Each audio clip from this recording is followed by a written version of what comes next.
సింధు ప్రాంతంలోకి భగత్ సింగ్ గారు వెళ్ళినప్పుడు వాళ్ళకి ఎవరికి సువార్త ఇష్టం లేదంట. సింధు ఏరియాకి సువార్త ఇష్టమే లేదు.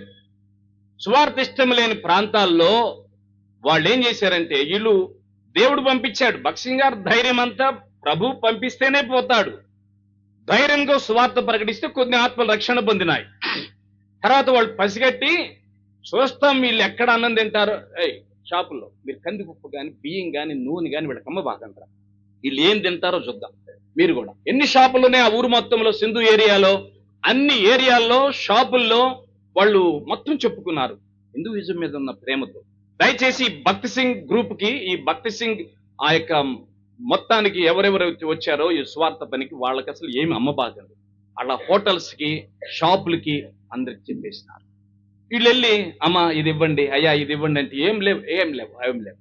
అప్పుడు చివరికి ఆయా ఇళ్లలో అమ్మ ఏమైనా తినటానికి ఉన్నాను. అప్పుడు వాళ్ళు ఇవ్వచ్చా అడుక్కుంటున్నారు, ఇవ్వచ్చా అంటే అప్పుడు అన్నారంట, ఈ గుర్రాలు తింటే నెయ్యి, గుర్రాలు తినే నెయ్యి, గుర్రాలు తినేవి ఆ ఇసుక నెయ్యి కలిసి ఉండిద్దంట. గుర్రం తినేది ఆ గుర్రాలు తినేవి వాళ్ళకి పెట్టండి అని చెప్పారంట. ఆ గుర్రాలు తినే ఆ నెయ్యి, ఇసుక నెయ్యి కలిసి ఉండిద్దంట. ఆ గుర్రాలు తినే ఆ నెయ్యి ఆ ఇసుక తింటే పరమానందంగా ఉందంట భగత్ సింగ్ గారికి. అంటే ఆకలితో తింటే ఆ గుర్రాలు తినే ఆ నెయ్యి ఇసుకతో కలిసి ఉండిద్దంట. ఏ బాగుందంట.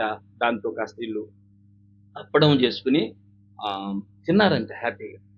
ప్రభు బిడ్డలారు, ఇది ఎందుకు జ్ఞాపకం చేస్తున్నానంటే, దేవుడు తోడుగా ఉండి ఆ దినాలలో కష్టపడితే వాళ్ళకు బుద్ధి జ్ఞానము కలిగిన వాళ్ళు, బుద్ధి జ్ఞానము లేని కంచెరగాడిదలు తినే ఆహారం తిని బతికినారు వాళ్ళు. బట్ వాళ్ళకి ఏ హాని జరగలేదు, మంచిగా అన్నం అరిగింది. ఇంకా చాలా కాలం అక్కడ కష్టపడ్డారు. ఆ సింధు ఏరియాలో చాలా ఆత్మలు రక్షణ పొందినాయని చెప్పారు. కనుక మన దగ్గర ఉన్న బుద్ధి జ్ఞానములు మనకు ఉపయోగపడేవిగా, మనకు ఆదరణ ఇచ్చేవిగా, ఇతరులకు కూడా ఆదరణ ఇచ్చేవిగా ఉంటాయి. వెళ్ళి ఫస్ట్ దేవుని సంఘానికి ఉపయోగపడండి. నీ దేవుడైన యెహోవా నీకు తోడై ఉన్నాడు, నీకేమి ఆరంభం